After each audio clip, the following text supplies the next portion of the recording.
In order, all right, and roll call vote. Nick? Okay, thank you. Dutchess County, Nicholas Trio, present. Dave Violante. Here. Joan Sievers. Here. Tim Murphy. Here. Matthew Nolan. Pete Chanel. Dee Sagendorf. Present. Guy Carpicio. Orange County, Joan Cheney. Here. Ben Conquest. Ellie Mancuso. Andrew Lamarca. Israel Knobloch. Yeah. Terry Barbie. Frank Castnight. Michael Bigg. Putnam County, Robert Cuomo. Here. David Jacobson. Here. Matthew Bondi. Here. Albert Jacobs. Rockland County, Kim Lips. Nick Rusiaki. Here. Michael Murphy. Desiree Leon. Len Albin. Here. Deborah Stewart. Bernice Garotti. BJ Leidner. Here. Sullivan County, Avi Bachman. Here. Greg Tavermina. Neil Medoc. Here. Heidi Stack. Ulster County, Rich Parrish. Here. Kelly Nelson. Here. Dorothy Balin.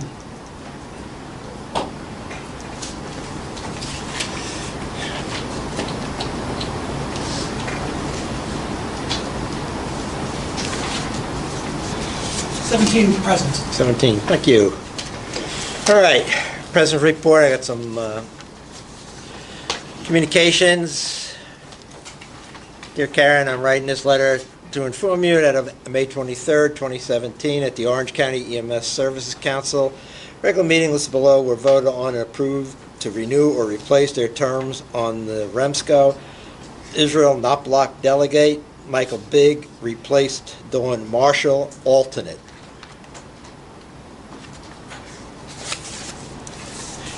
And from Rockland County EMS, please let this letter serve as the confirmation of renewal of Desiree Leon Stoll for her current REMSCO seat. And I think that is it. Okay, we need a motion to accept those. Second. Mike, oh yeah, Mike Bob. Oh, Really? well, I'm taking over with Steve Kroll. Yeah. Ended He did the today. exact same thing, man. Yeah, all right. Okay. Do you want to mention that these three, we need renewals or no? No. All right. Treasury report. Nick, keep your voice up for me because I have the Yep, arrow from my head. okay. Last quarter, we wrote 65 checks totaling $67,228. Rent, healthcare, and technology, computer expenses were top of the list. We got our program agency voucher, or the PA voucher, was billed and paid. Quarterly council ending in June was, I guess, billed and paid as well. We got the payment from the FAR program, which is the naloxone program. That was basically the major expenses.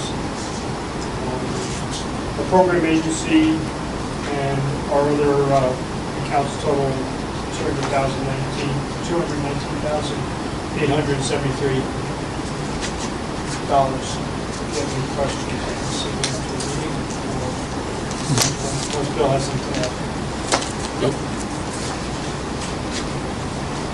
Well, I do have one thing that I wanted to mention on that. We were reimbursed $3,306 for Karen, who was out on workman's comp, so it was reimbursed on payroll from workman's comp. Motion to accept it. Motion to accept. Motion? Second. Wasn't fast enough. Any discussion? Should have had it. Approved? Yeah. All in favor? Aye. Opposed? Passed. All right. Office staff. Okay, Karen is still out with her elbow surgery. She came by to visit us last week, and she stayed for about a half hour. She is healing, but she still has a lot of pain in her elbow. She's doing physical therapy, and she'll be at the doctor, I think, tomorrow, to let us know when she will be coming back. We've had two BLS course sponsors have been dissolved this year. One was ours at the REMSCO, because we had no activity in the last 4 years. They did not renew our basic course sponsorship. We do have our specialty course sponsorship, and we've met all the criteria for that, and that has been renewed. The second course sponsorship is Sullivan Bosse's, where they have chosen to dissolve their course sponsorship. So they will, their last day is November 20th, 2017. They had put together a program and submitted it to the state. The state has accepted the program. They had paid back all of the finances to the state that they owed from the balance of what they got from education and didn't spend on education, and that's all squared away. I got that letter today. And since we are discussing course sponsorships, Hatzola EMS of Rockland has been granted a probationary course sponsorship to conduct CFR, EMT basic, CFR and EMT original and refresher courses, along with an AMT original and refresher course. So we'll be seeing some courses coming out of there. I know that they are planning some AMT courses also. Naloxone shipments are up to date, but the AMFAR and Department of Health has changed the entire operating procedure or ordering procedure, so I'm going through that process now to get cleared for that ordering process. They've also changed the device that they're going to be delivering us. They're no longer going to deliver us the nasal atomizer. It is going to be the single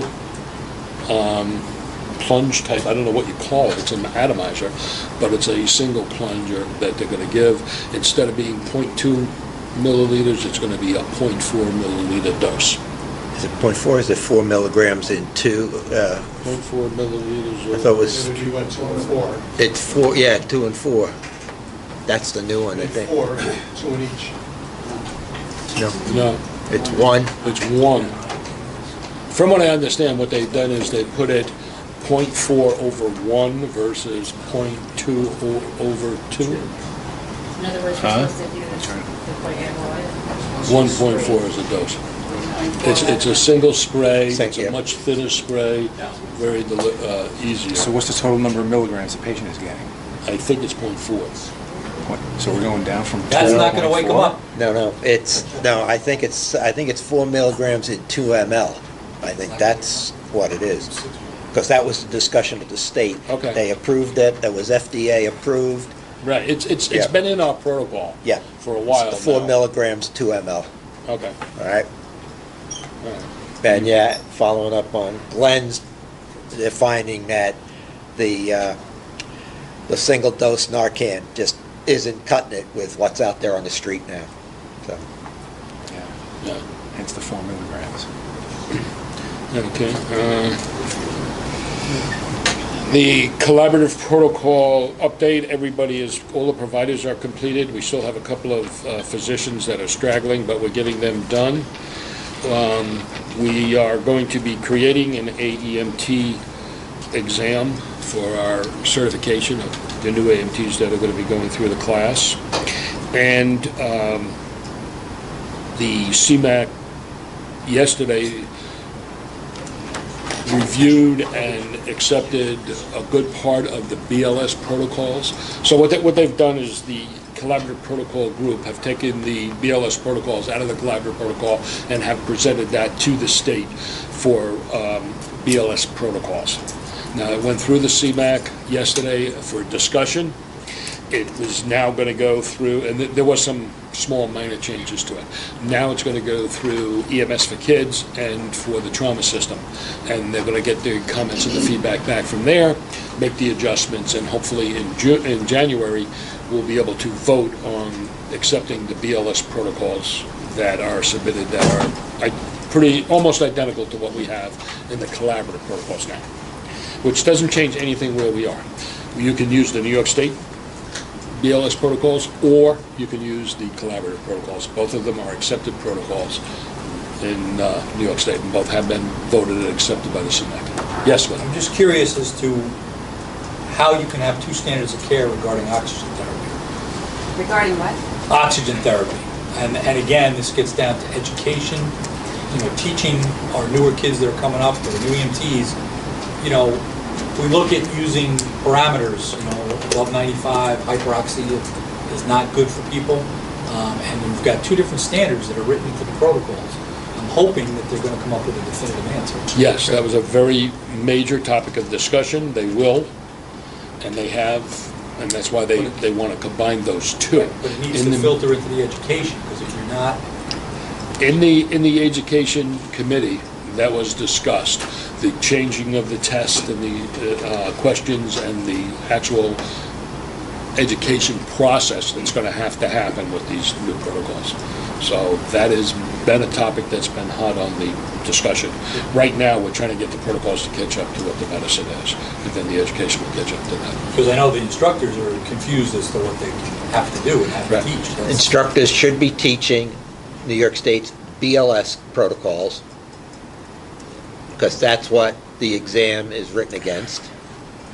And just like people going through a medic program, you got to learn this protocols, and then you go through the collaborative. And then when they're out on the street, if their agency is elected to follow the collaboratives, then they have to have an in-service on collaboratives. But hopefully, as Bill said, in January, all the updates will be in and accepted. Then the training committee or education at the state then has to tweak the exam to make sure it's got the current stuff in it. But hopefully we'll have one protocol instead of the collaborative versus, all right. And Dr. Daly, who pushed the collaborative, is chair of the BLS, so, and it's pretty much going to be the collaborative BLS protocols.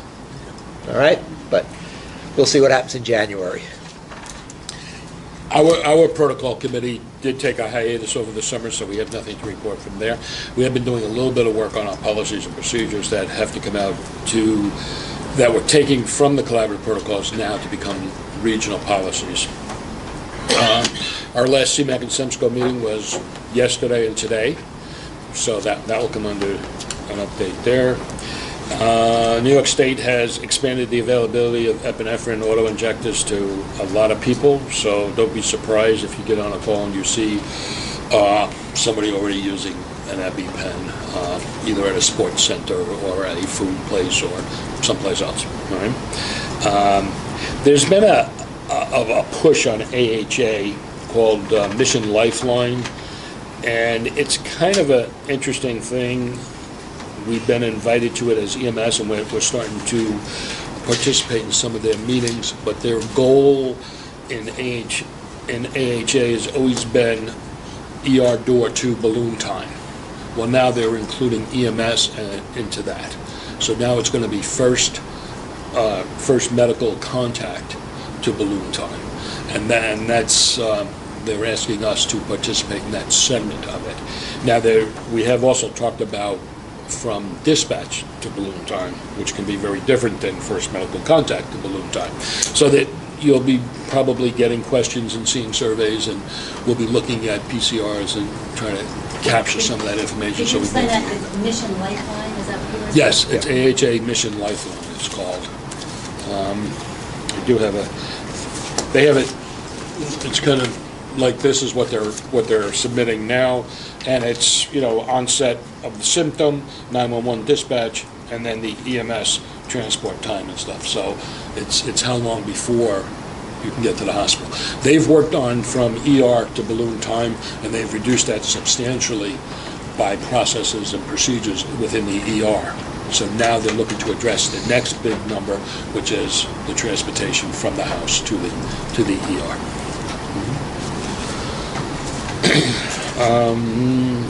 New York State Vital Signs Conference will be held in Rochester, October 25th to the 29th. You can check their website. It's called vitalsignsconference.com. The Nesvara Pulse Check was this week in Albany. I don't know if anybody was there and if anybody wants to report on what happened at that. And the Bureau of EMS has created a new EPCR form that they're going to ask all agencies that are on EPCRs to fill out and submit. It's a little bit more comprehensive. It's a single form for everybody. I think, is that draft or is that finalized, you know? It's finalized. Okay, I do have one copy of it, and I think it is available on their website.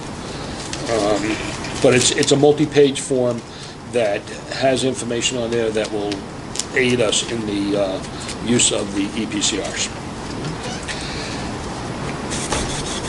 And I guess that's it. Okay, any questions, Bill? Jeff? Okay, early in the summer, mid-June, we had a supply problem with Narcan. We were not able to get any, and we ran pretty short coming up on the 4th of July weekend. Through our work with the Counter-Drug Task Force, we were actually contacted by one of our local politicians who managed to pull a couple of strings and get 300 doses drop shipped to us within a couple of days. And that probably has spurred the other change that Bill was talking about. But at this point in time, we have plenty of Narcan. Usage has actually dropped off slightly in the past month, which is probably a good thing.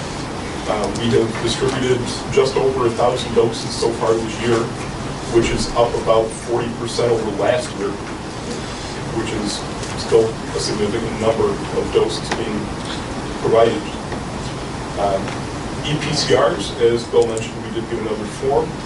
Town of Patterson EMS was actually the first agency to send us the form, and that was actually shipped up to the state yesterday, so we're waiting on their approval on that.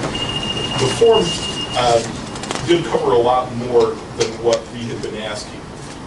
They were looking for billing information, Medicaid, Medicare numbers, mostly demographics that the state requires at some point in time. So instead of going back and forth, they just put it in one place. EPCR applications are still kind of trickling in, but not fast enough. We still are looking at some of the bigger ALS agencies that are not electronic yet, which is a problem. When we're looking at doing something with data, we cannot, there's not a way to physically go through all the paper PCRs from these agencies and gather all the data points that we need for any studies that we do. So we really need to pressure these agencies a little bit more to come on board with electronics.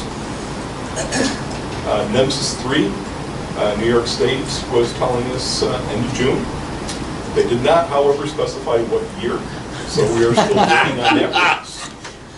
And that's about it. Michael Taylor was also at the state. He said, you'll have it within the next 3 weeks. So the end of June is near. I also like to mention, Jeff was talking about Narcan, and I'm just going through our file right now, and I see that we still have a fair amount of agencies on the BLS side that do not carry Narcan or have not processed the paperwork to carry Narcan. So if you are one of those agencies, it is a standard of care, and it is used quite frequently by a lot of services. So I think you really need to really push and get the paperwork in. It's easy paperwork. We give you everything you need. So all you have to do is change the name on the form and change the name on the training program and sign it. The drugs. And you're done. And then wait. Get a medical director to sign. Yeah, that's it. Was that what's the? I mean, does anybody know? Like, I'm just curious what the rationale for not getting it is. Is it cost? Because it's not. There's no cost It's to not, it. it's not the cost, is, Right. so what agency in our area that I'm talking to the person about, the person in charge? all the police officers carry it. Everybody else has it? Multiple doses is one less thing they have to deal with. Everyone else and their mother has it. Usually the patient's, people around the Family has patient it. has it. Correct. And including the mothers. Yes. The problem is that one call that you're gonna show up on, and either police officer hasn't gotten there yet, or the mother doesn't have it, and you're the one that, and they're looking to wake this guy up, or this girl up. So, it's, you're kind of held to a standard of care. If everybody is, this is the standard of care in the state of New York. The reality is the police all have oxygen in their car too. And how many of them carry it in? But we wouldn't say don't keep oxygen in the ambulance. Okay, Rich? Is there a lot of communication between the Office of Fire Protection and Control instructors that are teaching the class and the regional EMS testing? No. No. Okay. So for fire-based EMS agencies, those members that are EMS providers could technically be trained by OFPC instructors as well as the members of the fire department. Correct. And there would be no way for you guys to know whether they did. Correct. Right. But if they're an EMS agency and they're using Narcan, they need to apply for the use of the adjunct by the agency. So we're not looking at a training issue. I'm not even looking at that part of it. We're looking at whether they're authorized by the Bureau of EMS. Because what happens is they submit the adjunct to us. We approve that adjunct and it goes to the Bureau of EMS. So now, if there's a question later on and they're using it, then they're going to ask the Bureau of EMS if they're certified to use it, and the answer is going to be no, because they have no paperwork. If there's somebody we need to talk to, we could do that. I think that it would behoove the region to reach out to county fire coordinators and just see if there could be a conduit made. And explore data.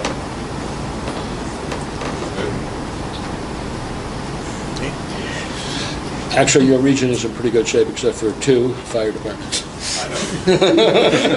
I know. But yeah, Who are they? West Hurley and Hurley. I thought they were addressed. I don't have any paperwork on them. Plus, I know the medical director of both of them. He told me he They have addressed it. not, maybe he signed it, but they haven't I'll submitted it yet. follow up on it. Then we can look at each county, but there's a few in every county, and the majority of them are not fire. Most of them are volunteer ambulance force. All right, Jeff, they're supposed to report to you their usage, Absolutely. and do you get that on a regular basis? If not daily, at least monthly. All right, do you develop a report off of that? What counties you're using it in and the quantities and stuff like that? Yes. Okay. Plus, we belong to the Addiction Coalition, where we supply them with other information from other agencies that we get, and they also give us information on the usage of Narcan. And there's a program going on right now at St. Luke's Hospital and the Addiction Coalition, where they're keeping track of the other side of it. After they get to the hospital, what happens to those patients. Okay. Any questions of Jeff? Yes, Albie? Gathering on the Sullivan County opiate task force and a coroner in the county keeping track, of course, the opiate issues and Narcan usage.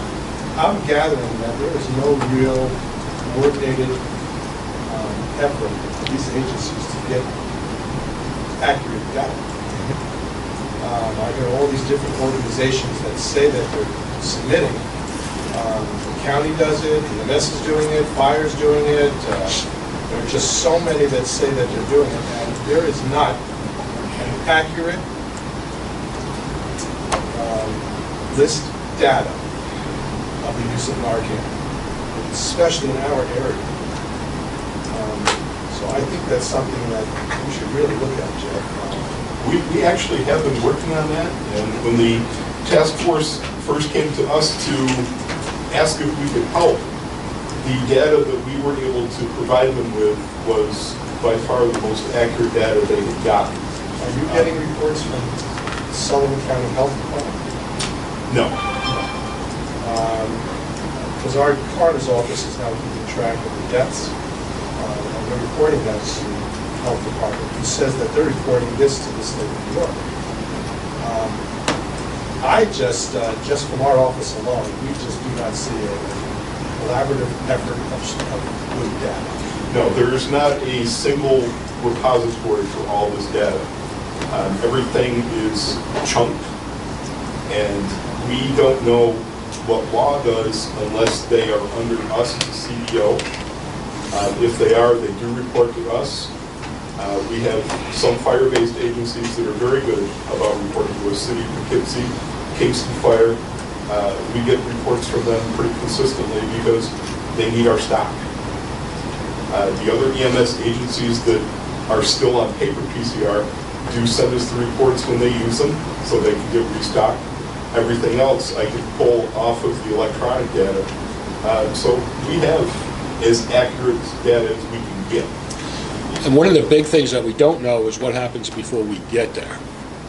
You know, the police using it, the civilian use. Families. And on the EPCRs, it does not show that it was given by police or another first responder. Well, there's a part for fires, Prior. fires arrival.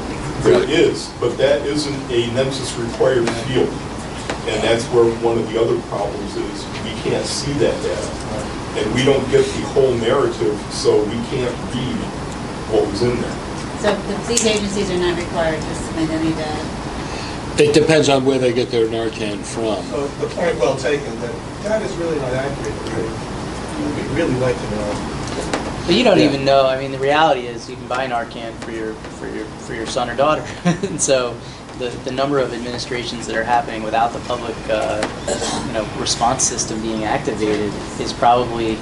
There's probably a bunch that slip under anyone's radar. Yeah, unless you really survey the pharmacy, but even that's difficult because you don't know what's administered. So there's really no way to tabulate it, but we do know that it's tremendous. I mean, what's going on now is something I don't think anybody's ever had. There's really no precedent for the amount of people that are getting Narcan, but overdosing in general.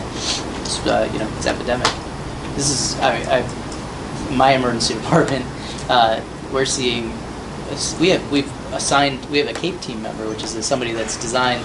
They sit in the ER just waiting for the overdoses to come in, and then they try to partner with them to prevent them from, because almost invariably once they're in the emergency department, as I'm sure that data will show up, is most of them want to leave shortly after. And they try to partner with them to try to get them into detox or rehab. But the numbers are kind of staggering.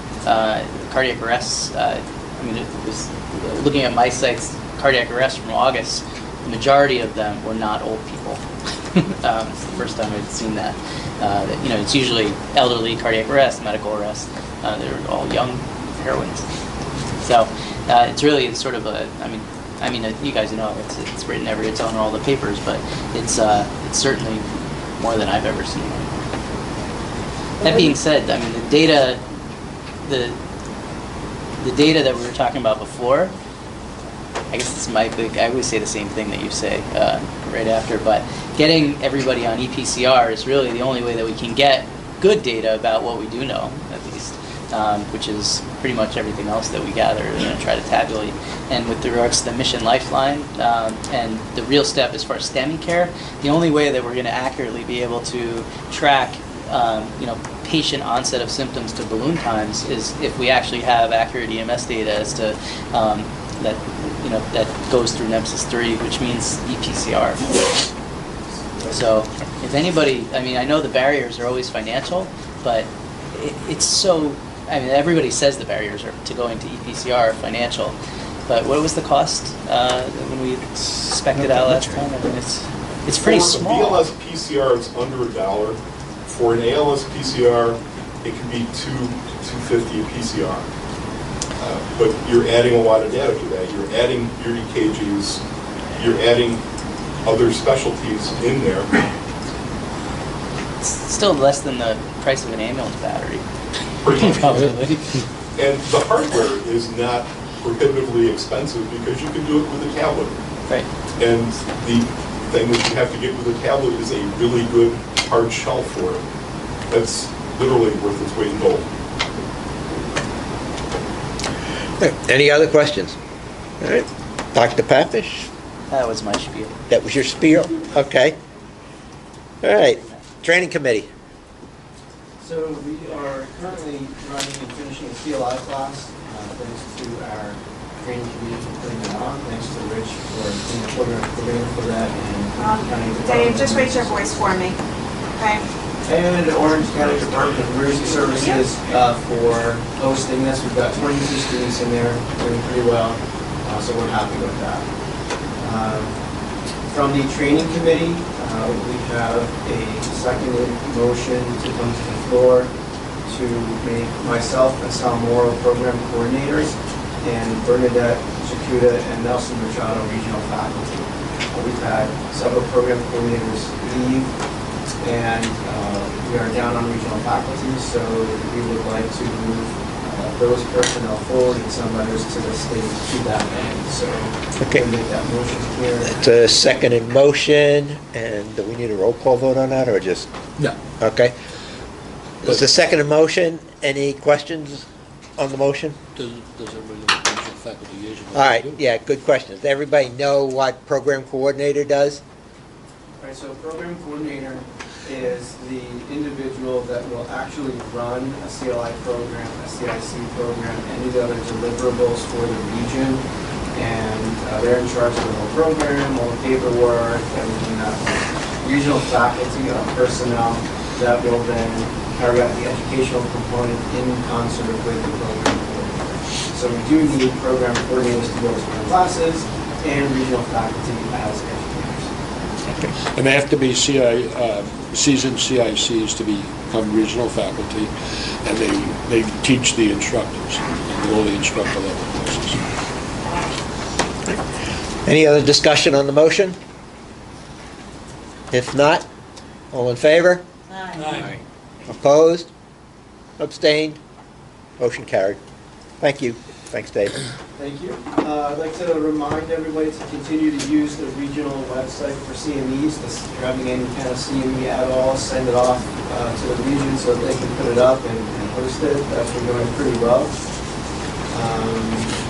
There's continuing discussion and rollout of distance education for med control contact and for other kinds of courses. That's going well also. And I would just like to send out a thanks to Deb Faison and Sullivan County BOCES for all the work that they've done with their program sponsorship up to this point. And that's all I have. If there's any questions. Any questions, Dave? If not, REMAC? The REMAC was a pretty quick meeting. There wasn't much over the summer, big events. There were really three things that we sort of mentioned, like a little summary in there. Dr. Pavish, raise your voice, please. Sorry. There's a little, is the summary in everybody's? Nope. Oh, it's just me. So Just you. He trusts me so much, he wrote it. Well, I didn't know if you didn't were coming tonight, so I was going to have to do it. So the big things that we discussed, one, we had talked about diversion at previous meeting. It was an issue that had come up. Over the summer, there was really no nothing done about it.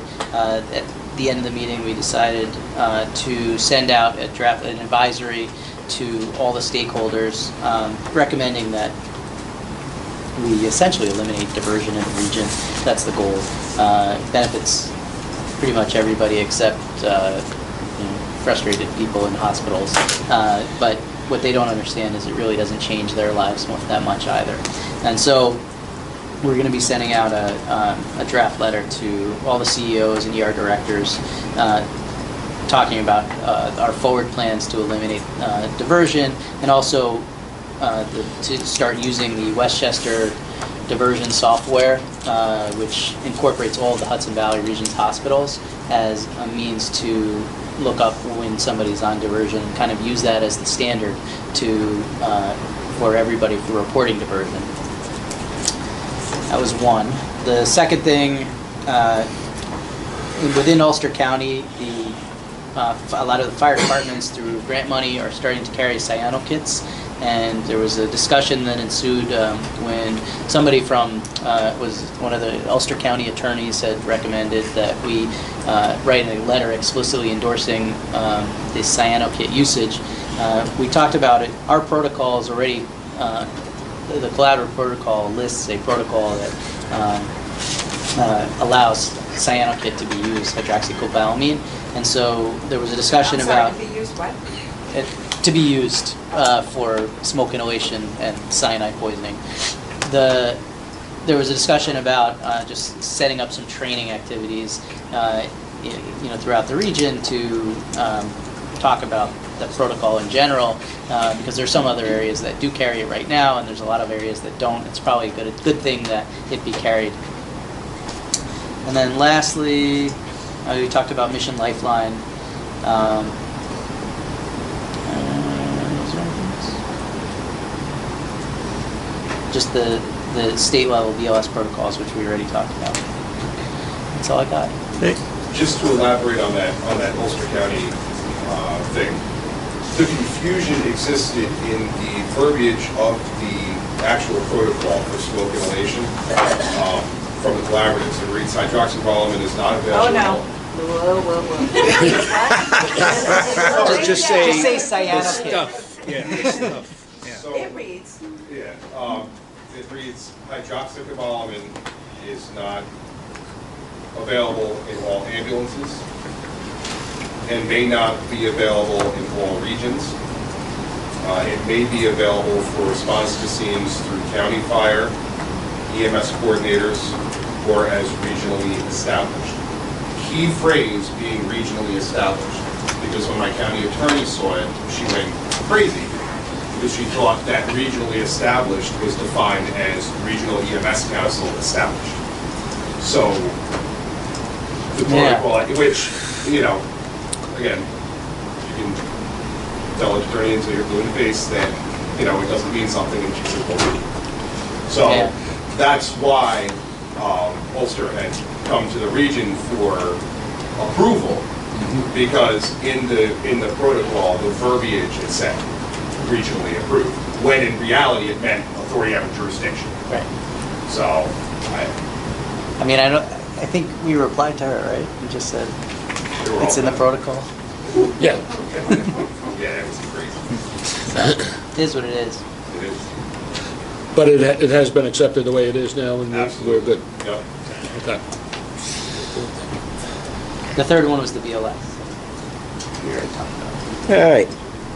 Transportation Committee, Glenn, anything? We have one motion today for WSAIC, right? Yep. And then the other one is kind of on hold, right? Right. It's been tabled, not tabled. They're having some difficulties with getting the state to approve certain things.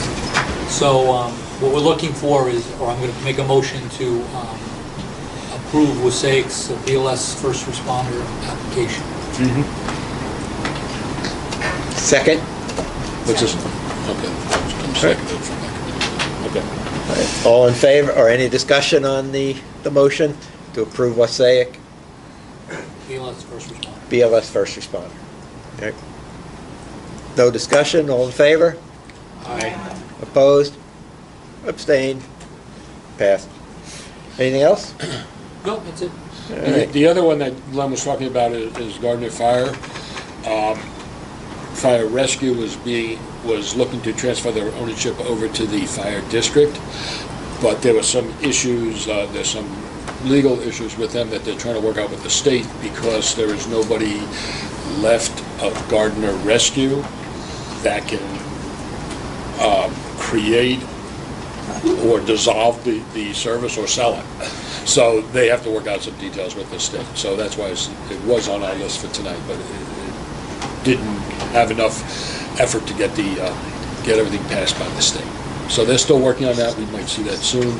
The option to that might be that they do a Municon and use that as their agency to get their agency up and running correctly. They're still operating under the certificate that they have. They have been operating under that certificate for 30 years or 35 years. It's just a matter of changing over the ownership and getting the paperwork straight. So it's being worked on. All right. Any questions of Glenn? Anything else? All right. Public information, Desiree, nothing, no report? She has a report. All right. Policies and procedures, Greg, nothing? No.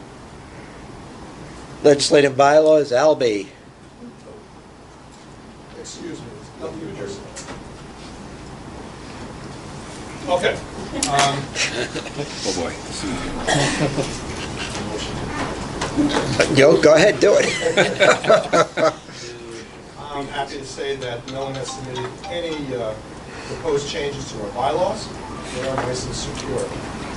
Since the last council meeting, the bills that I brought before you that are before the Assembly and Senate are still in committee. And as you know, the legislature is not active right now because there are many seats up in both the Assembly and Senate, and they are concentrating on trying to get themselves reelected. So there's been no movement on any of those bills that I mentioned to you last time. There is one legal action I'd like to bring to your attention, and it is of interest to all volunteer services, hybrid services, and commercial services. An organization known as Downstate New York Ambulance Association is somewhat of a sister brother organization to the United New York Ambulance Network, which is the group that represents all of the commercial services in the state of New York. We meet monthly. And also, New York State Volunteer Ambulance and Rescue Association is on top of this legal action as well. This deals with Medicaid reimbursement of the state of New York. We all know that Medicaid reimbursement is far lower than the cost of what it is to run our ambulances. It has been moving for several years now to lift the Medicaid reimbursement rate, which we have not seen increase in approximately 12 years. Medicare has increased itself by $2 to $4 over the last couple Oh, of years. yeah, at least. So it's been a serious matter. Now, Onion, the United New York Ambulance Network Association has not joined in this legal action because this group has made significant headway with the Medicaid office in the state. As you know, we get supplemental checks from the state because they know that our reimbursement rate is low. So because we have had success in dealing with Medicaid in the state of New York, the administration, the board of directors of Onion has decided not to join in on this argument, as well as the New York State Volunteer Ambulance and Rescue Association, because our two organizations work together on this issue. It is a legal action filed in the Supreme Court against Governor Andrew Cuomo and Howard Zucker, our commissioner. It is being heard, but we won't see any action probably for years. Henceforth, the reason why Onion has not, and Aspara has not participated in this action, because we continue to get results when we sit down with that office. And we continue to get the supplemental checks, which Downstate is not happy. So, just thought I'd let you know that there is an action out there. You know how the court system works. It's filed, but we won't see any result probably for 3, 4, maybe 5 years on this. But we at Onion and the volunteer organization continues to sit with the Medicaid office and get results. That's my report. Thank you. Any questions? All right, EPCR committee? I have no report, but that's because I'm not the chair of the committee anymore. Oh, who's the chair? Me. I gave my report earlier. Okay, well, let's Sign get it. on. We beat that horse already. All right, so should we still carry it as a committee? Yes. Yes? Okay. I mean, at some point, I think it's going to become mandatory to operate in New York State. Like, you can't not. It's just, there's really no reason not to do it. Anyway, I think I'm preaching to the choir here. Yeah, all right. Definitely. Nominating committee, is that? No. Community All right. paramedics Well, you twice know, a why'd you have it on here? All right. Community paramedicine, Mike, anything from him? No? at the state council. Nothing got talked about on that. Nominating is there. State EMS, interesting 2 days. Bill and I were there. I'll give you a quick overview of what happened.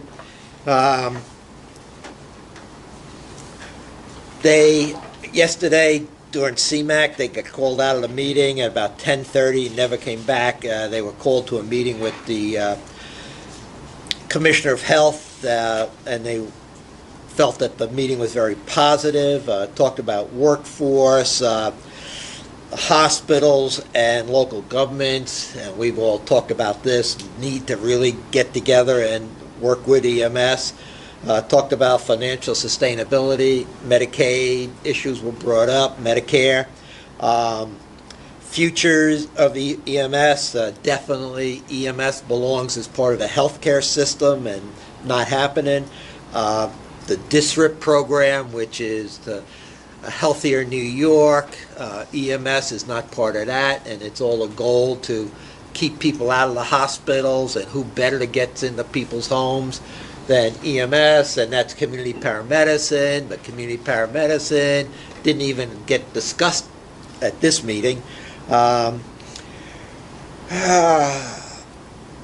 Cooperation, they talked about the Berger Commission, how they forced hospitals to merge together, something like that for EMS to work together. Recommended a statewide medical director so that they have a direct link into the legislature. Nominations were brought up. Patty Bayshore, chair, Mark Philippi first, and Steve Kane were the nominated seconds. The Lee Burns report on the status of the Bureau. The Bureau is hurting. Tom Mahama was Lee's second in command. He stepped down, moved over to Homeland Security.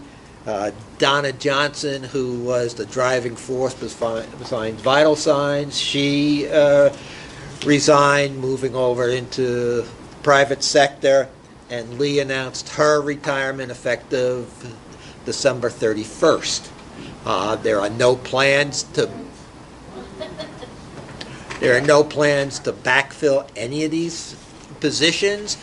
Their budget, they took another $3 million hit, so they're not getting any funds, and the discussion is, where is Bureau going?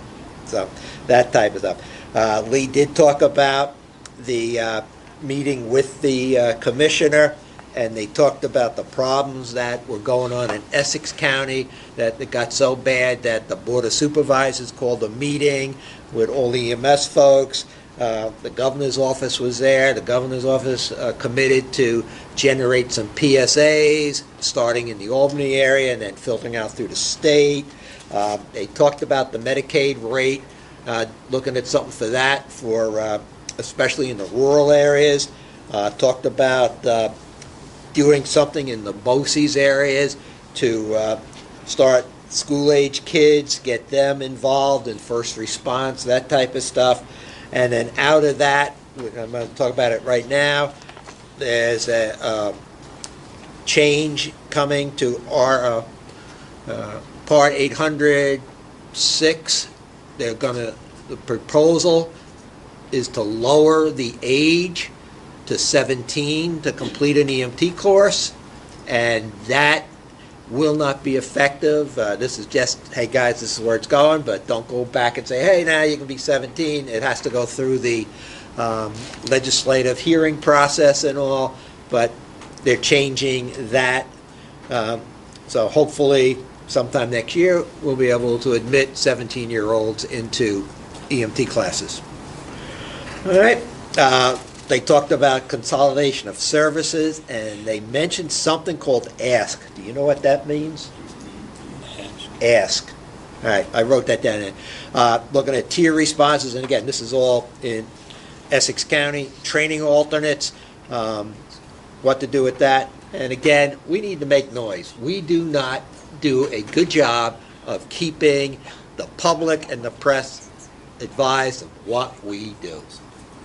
I spoke with Sue Serino about the cuts to the training part of the EMS budget state, and she said they were blindsided with that whole thing when the cuts came through, and she didn't have enough. She tried to get some information, but the thing of it was is that she feels that the people who are involved with EMS should have come in mass to support getting the funds returned. And I don't think we did. We're not doing a good job of it. No, we gotta sell Yep. sell ourselves. So this is one county, and there's 61 other counties in the state that we need to look at. All right, again, Bill mentioned vital signs, the 18-19 budget. I walked in on that. One of the committees I was involved in ended early, and they were talking about it, and the rep from the state says the only way that the budget process is going to get fixed is some catastrophe happens, and we're not going to be prepared for it. And that's going to be, The next hurricane. yep, something like that, all right? They did talk about, when they submit the budget, to put in there how, like, what was the budget last year, 18, $19 million? It was 19 million last year. 19 million, and they cut 6 million from there, and now they cut another 3 million, and somebody in the budget office decides, this is your cap, you can only spend up to this. And the legislatures are not aware that this is happening. We were So, not aware of any of that, so when we find out this stuff, we need to bombard our legislators with Yeah, we need to- so that they're prepared for it. we need to do a better job of, and we used to have a good legislative day, and we need to look at We need to doing that again. reestablish that, Yeah. at All least. right, med standards, like Bill said, the BLS protocols, EMS children, and the stack. And then some ambulance service down in Nassau lost their ALS, and I believe it's because they didn't have the narcotics. They're working actively on the CC to paramedic bridge at Vital Signs. If you should go to it. 4 of our people are being recognized. Mike Murphy, Educator of the Year for the state. Andy Lamarca, Leadership of the Year, the Harriet Weber Leadership Award.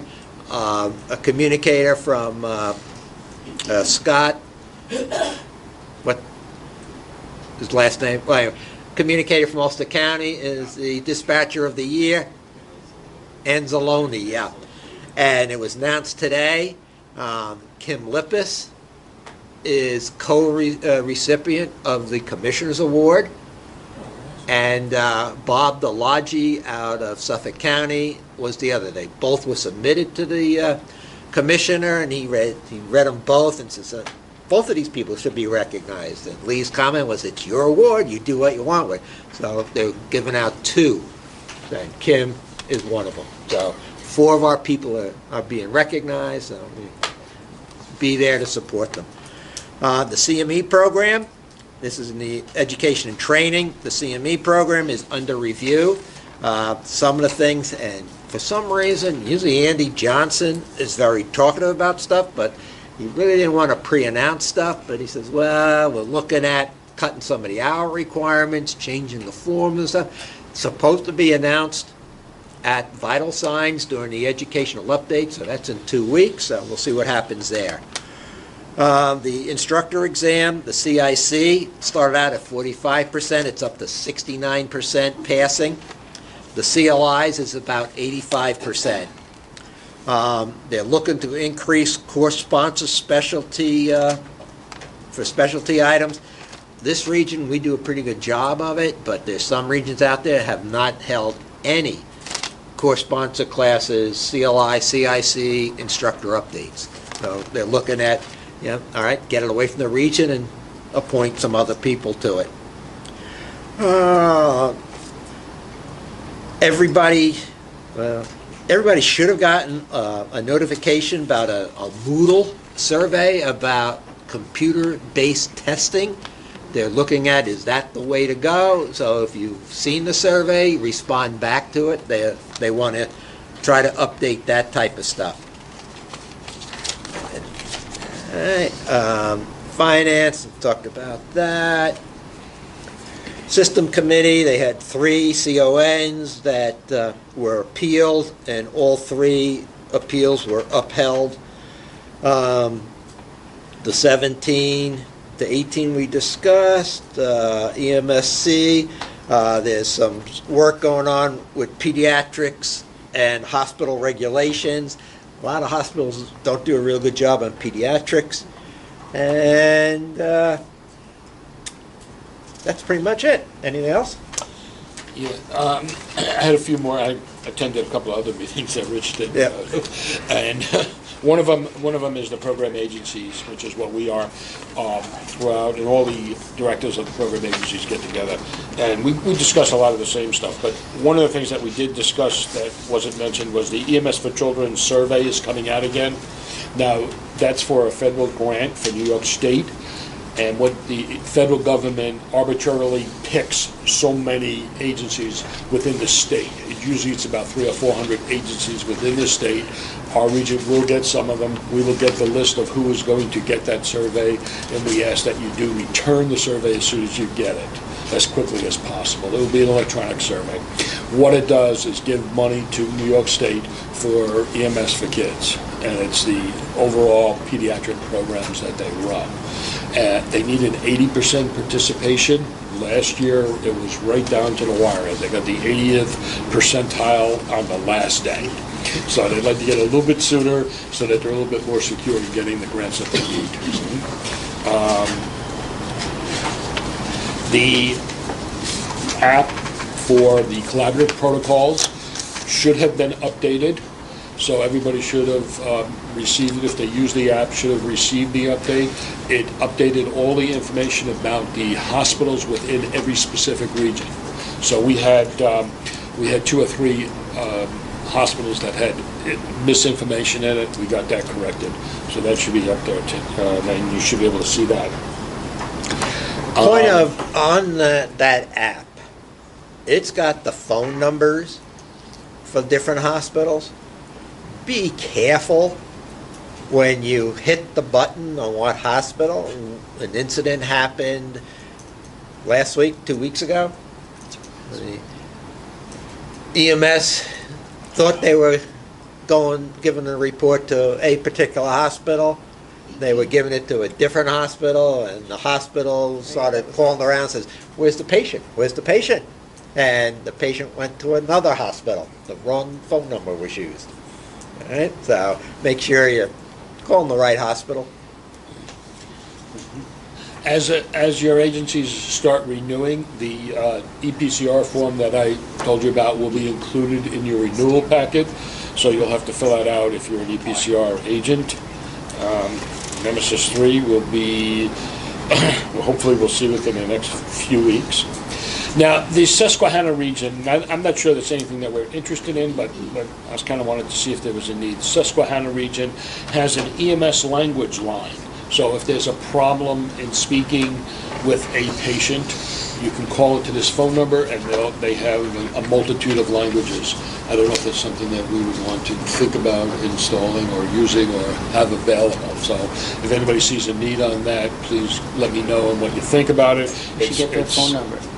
Why don't we piggyback over that? Well, I assume they pay per call, so I don't know So if what? they would want you to do that. And they wouldn't share the number. They will share the information, but not the number. So I'm going to be getting that information. The other meeting that I went to was the collaborative protocol meeting, and we talked there about the collaborative protocols and the rollout. So we expect that sometime in early 2018 we will be doing a BLS rollout, and we are going to combine some of the smaller changes that we're talking about in the collaborative protocols with that rollout. So there'll be a single rollout, and then every 3 years there'll be a full rollout of collaborative protocols, and every year there'll be a small update as to just the fixes that are out there, so that it becomes, we wanted to make sure that we get it more organized in releases, right? And that the education is capable of keeping up with it. And one of the other things that was mentioned, and they're going to generate a protocol on it. I know there's a protocol out there for LVAD, but now they're talking about the artificial heart, And we have some patients in New York that are coming out on the artificial heart, and you handle that very different than you do with an LVAD. And there's going to be a protocol that's going to be released very shortly on that. It'll probably be informational first and then be added to the collaborative protocols. But one of the physicians is working on that. That's all I have to add. All right. So it was an interesting 2 days in Albany. All right. Any update on the mutual aid tag, Albie? You betcha. All right. The Mutual Aid Tag Committee has not met since its last meeting for good reason. In between the period of that last meeting and now, 2 of our counties have met to discuss the mutual aid difficulty that the EMS providers in those counties have encountered. Those counties were Orange, which I attended. It was an invite to all ALS providers, not BLS, at this time. The purpose of which is that the ALS providers were the ones that were doing the majority of the mutual aid work.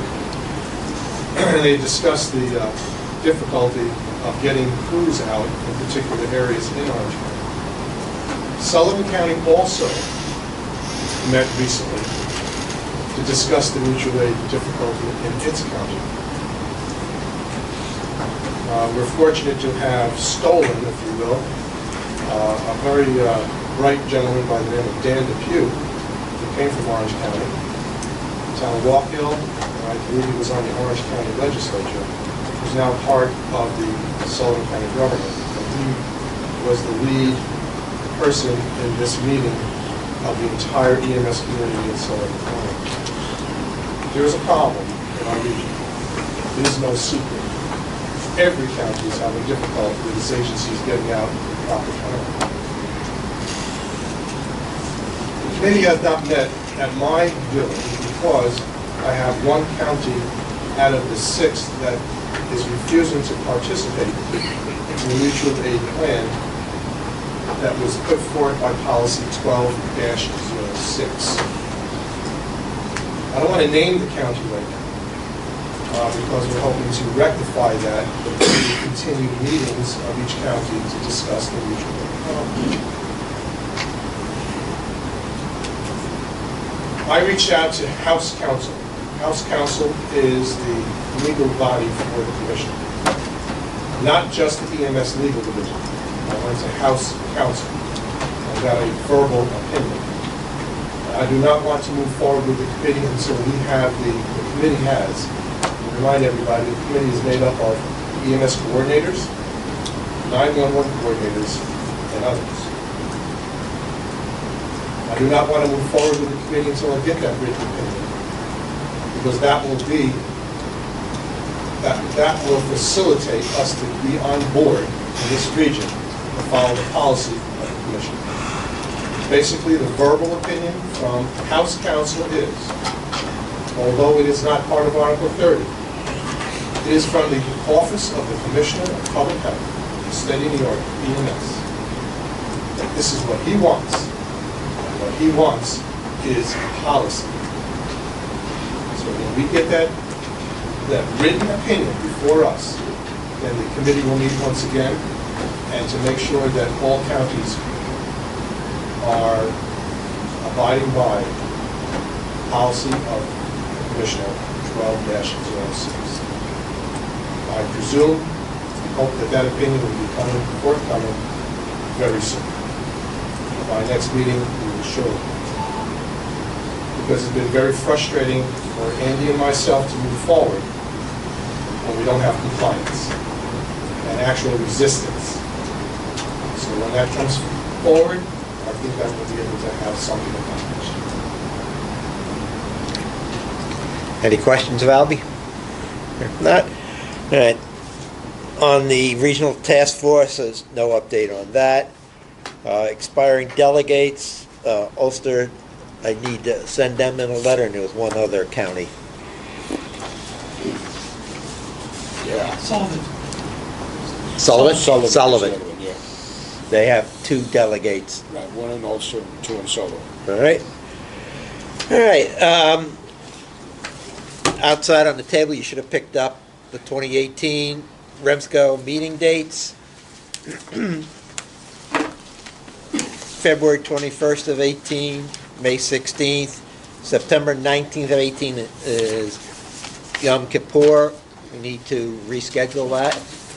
Any recommendations? A week before, a week after? Thing we got to be careful about is that's what happened with this meeting. Usually this meeting would have been last week before the council, and after seeing what happened is hopefully when we get the schedule for next year's council meetings that our meetings are after them so we can discuss what happened at them.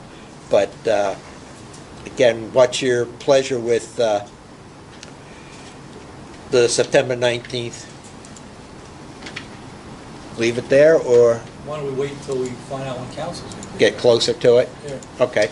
Well, council unfortunately doesn't give us a lot of lead time on when they schedule them at the state level, and in our situation, to get the room and to get what we need, the sooner we get that information to our landlord is the better. I mean, Do they typically do it a month before, or what do they? it's usually the meeting before that, and maybe a little bit before that, but not like years before, not like it used to be. Yeah, the next state meeting is January 8th and 9th, and then that's when they would announce the next one, and they do 3 a year? Yeah. 3 a year. And what it is they don't have a contract yet for the hotel and the conference rooms up there, so that's why they haven't announced it. And the woman that does that is one of the women that's retiring in December, so we're a little concerned about all of that. Where we're going. All right. So you want to just play it by ear and see what happens? Yeah, hopefully in February we'll know it. Okay. All right. Okay, so we'll hold that and do it to do. Our next meeting here is the 29th of November. Any old business need to come forward? Sir, can I just take the floor one more time? on that? No, you can. I talk so much. Can you imagine if I had on a microphone? Oh, my God. You mentioned before talking about Narcan, and as you mentioned, Rich, Narcan's not touching a lot of what you were saying. I'm talking now from the coroner's perspective. What we're finding when we get the toxicology reports back, it's not just heroin anymore. We've got many cases in our county that's straight fentanyl. Now, we just got word from Pennsylvania, of course, there's carfentanil, we have acrofentanil, and these drug dealers are just one step ahead of us all the time. I did a case just a few weeks ago, 10 milligrams, and brought the patient around kind of sooner. And it's really an epidemic. And from the EMS perspective, do understand that when you get somebody and they're not coming around, it's probably not just heroin. And make sure that you're gloved up, because we can absorb it. You just don't know what the hell's out there. And it's a serious, serious matter. It's getting worse and worse. Now, we haven't spoken about it, and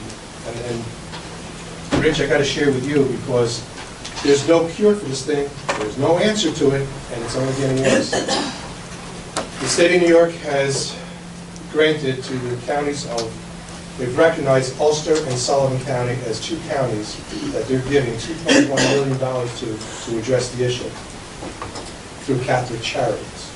Yes. Catholic Charities is developing a mobile units out of their Monticello office. And it's going to affect you as well, or benefit you, I should say, not affect you. That when we get on the scene, it's us. We're the first ones addressing this issue.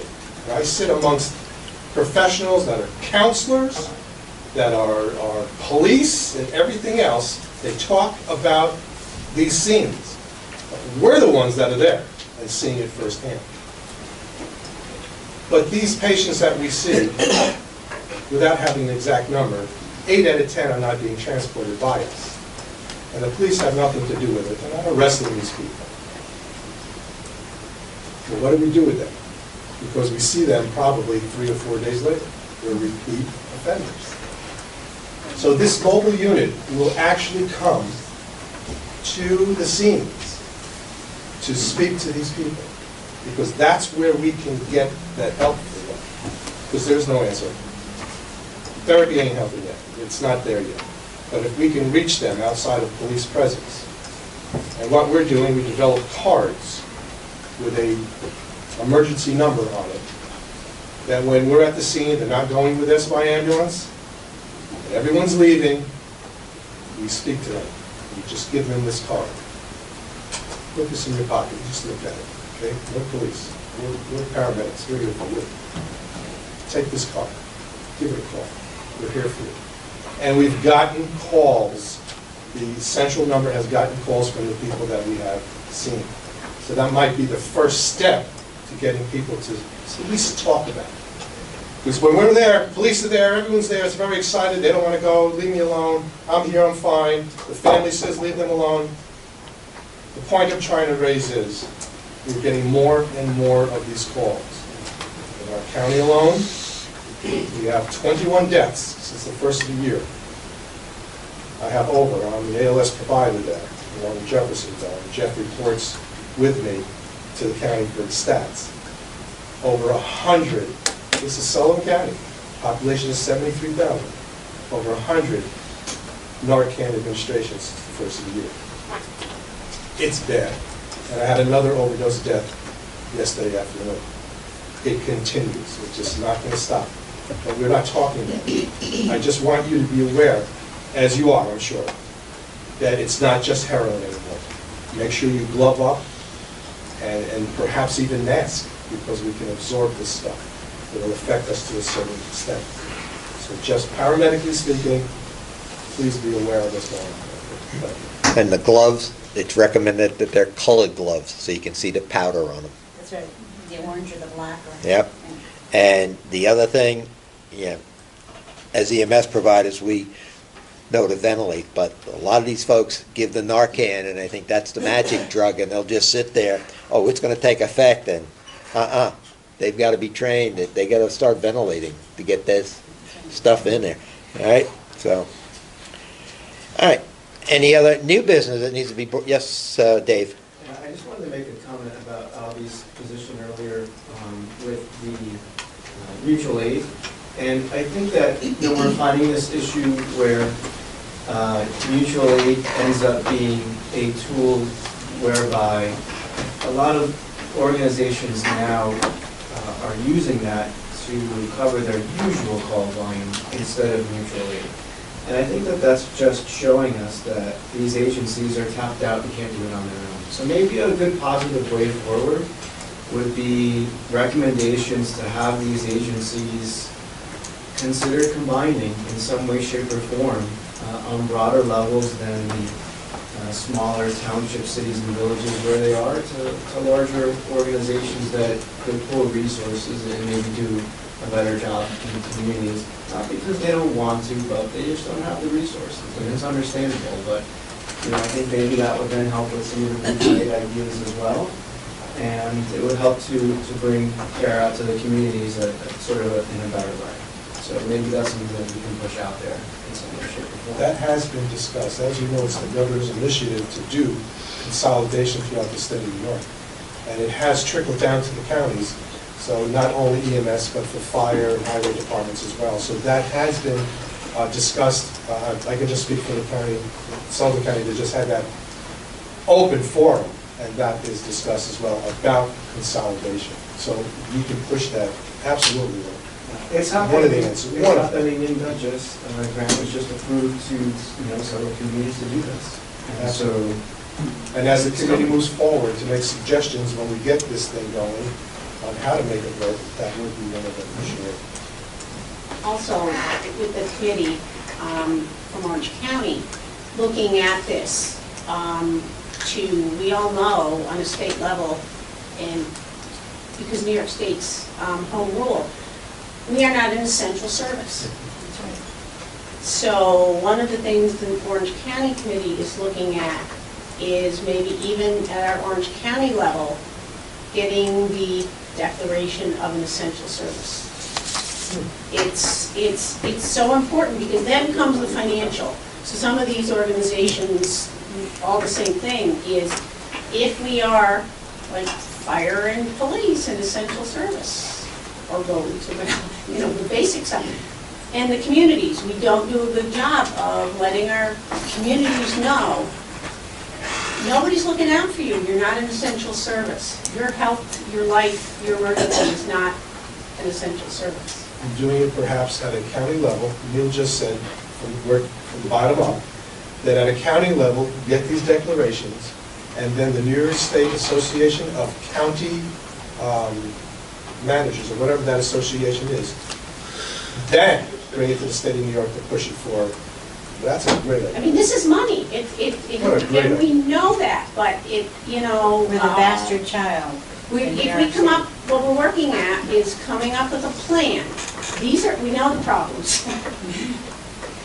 Getting all the heads together, everybody. How can we fix this? From consolidating, which was also brought up. And there's all kinds of ramifications for that, of course, in volunteer agencies, et cetera. We need to get all the heads together, but one of the things in the recent state conferences and things like that, it's been talked about, we are not an essential service, and I know legislatively we've tried that. Maybe that's the number one thing we need to go, and go to the public and say, look, we know it's costing money, but you can't, they assume we're going to show up like the fire shows up, and no, that's not happening. I'm volunteering my time again, but I'm such a rebel at times. I would be honored if you would like me to look into the New York State Association of Counties, and I would be honored to present this plan before that meeting, wherever it is. I would present to you what I would say, and I would be honored to do that. That's up, of course, to the body. But We've I got would to take it upon find myself to do that. a way to get the message out, and if it starts with them, Yeah. A resolution from each county, and then the county association brings it to the state of New York. I love it. They can say why. Why or why not? So if you like, I'll just look into when their next state meeting is, where it will be. You can set a tag to go, or I'll go.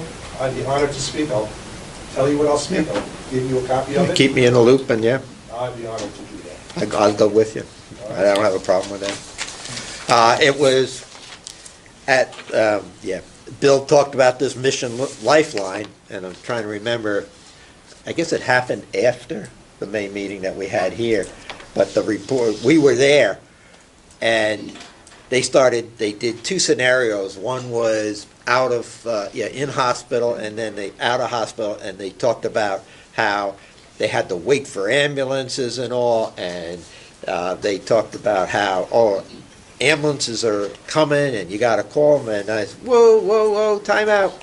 This is, are you aware that we're not an essential service? You could have heard a pin drop. The doctors, and they stopped. You were there, right, Joanne? Yeah, and they go, what do you mean you're not an essential service? We are not an essential service, and we talked about it. Dr. Murphy talked about it. Dr. From White Plains Hospital. Larson? Dr. Larson got up and tagged right on to what I was saying, and then the two girls that were running this thing come up to me and says, we've got a legislative branch, we can help push that legislation. Never heard from them again, all right? But yeah, they want EMS involved in it, but yeah, we've got to move it forward.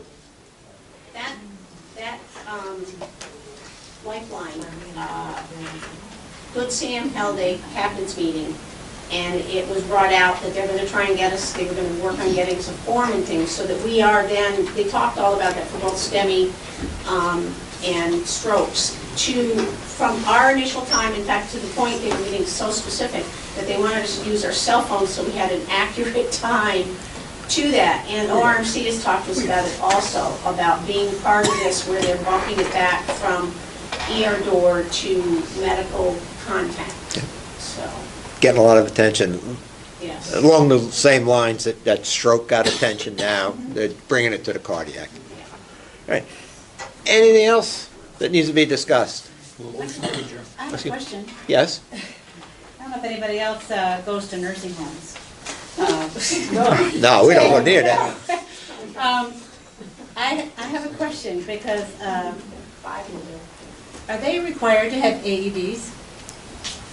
Evidently not. No, Okay, I would think that they would be required to have AEDs.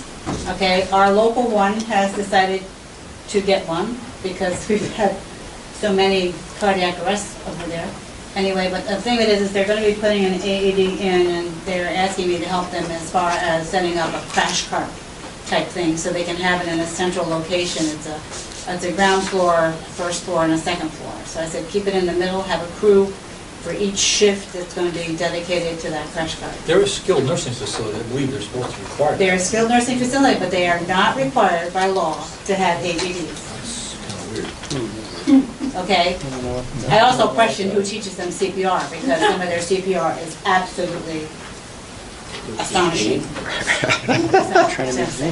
But the other thing too is that I just wanted to know other people, if you are going into nursing homes with these cardiac arrests, and we have to bring our AEDs in, because I know that until they get that one, and I get notified that they have an AED on site. Tulsa doesn't have Huh? one. Well, we were saying Rockland and Tulsa, I don't even know, do they have? I have no idea, but seeing some of their other equipment, I'd bring my own. Well, the other The thing, oxygen tanks are empty. well, the other thing is they also have gauges on their oxygen tanks that don't go above 5 liters per minute.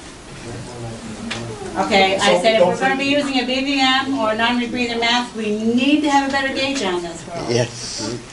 So Hold the on. thing of it is that check these things out if you go to nursing homes. Well, I was just gonna say, I mean, some of the places we go to, Hey, Kelly. Kelly? I'm sorry, go ahead, a Kelly. lot of the places we go to, the aides won't even help them off the floor, so I'm surprised that they'd even be willing to get an AED or do CPR training and begin CPR. Well, they have CPR training, but I question some of the techniques that they were being taught. Because, yeah, most of the But the aides other thing too is that there are other nursing homes that I've gone in and done their training for. Okay, so they called NDP's training group in to do their training rather than do it in-house. But some of them are doing it in-house, and it's very inadequate. I don't know who their instructors are, but I yanked their cards real quick. But the other thing too is that time is of the essence, okay? And we do have some delays in response because of limited manpower. But the thing of it is that if, they can start compressions, but if they're not using a BVM and they're not getting any oxygen in there, that's another thing. But the other thing too is, have you ever seen what they use as a backboard on a hospital bed? It's usually a little piece of wood about this big. And the whole bed, and actually we had a bed break during CPR, so the thing of it is that, it can be a real cluster, but the thing of it is I just want to know is, when you go into your nursing homes, just kind of like ask questions. And before you put a loved one in a nursing home, ask questions. Do you have an AED? Is the staff trained in CPR? The last lady that we took, that we had for code, had been in the nursing home all of 4 hours and 20 minutes. Dot, you got something? Yeah, historically, nursing homes have never had AEDs. Years ago, it was a liability issue. Some of these nursing homes were privately owned, and they thought that having an AED would force their membership or their employees to use it. They may not use it properly. Now, I'm talking years ago. Today, every now and again, if you go in, and I had an experience with my own father in a nursing home, where when he was placed into this nursing home, one of the questions we asked is, are you using an AED? No, we don't want any liability issues. And I said, well, how big is the liability issue going to be if this person goes into cardiac arrest and, the family just might sue you since you've got a nurse on staff, which is supposedly trained in CPR. So it's kind of like catch if you can. Some nursing homes are better than others. Some have equipment better than others. Some of them are so severely understaffed that you're lucky your loved one gets fed or gets clean sheets. Now, this is like third world country care. If we're not in there advocating for these patients as well, I walked into a room where he got knocked over from the ammonia smell. And I went into the closet, I stripped the beds down, and I started, and they're looking at me like I had two heads. And I said, listen, either we get it done, or I'll have the Board of Health in here. Now, I don't know if the Board of Health is going to walk into something like that, but I'll tell you what, there's a few people moving around real quick, making sure everything was good. If we're going in there and we're checking as EMS, and we're walking into it, we're supposed to be obligated to report abuse. If we perceive that this is an abusive situation with a patient that we're taking now to the hospital, that should be reported. We're reporting everything else in this world. Why are we not making that a mandated report that some of these facilities are not up to par? And they're getting paid to do this, by the way. They're not in there free. They're not volunteers. But I feel bad for the ones that are working 3 straight days with no breaks because of the lack of person or people that are there to help out and take care of these patients. So they're all understaffed as far as I can see. I have a question. Great. Thank you. Not an excuse, but what I'm saying is maybe as EMS, as we are going into these places, make it known. Not enough AEDs, a lot of ADDs. ADD, yeah, attention deficit. All right, anything else? If not, motion's in order. Motion to adjourn. Oh, all right. Your item number 2 was skipped. Did I? I put a check mark alongside of it. Oh, my. I'm telling you, it didn't. What to do? You didn't do it, you forgot. I did? All right, Motion. motion's in order to accept the May minutes. Thanks to keep, Election D. Neil, go for No, it. somebody with a shorter last name. Look at all these names. Pick one. Now, a motion to to adjourn. adjourn. All right, we get these, I guess. What's the lead program?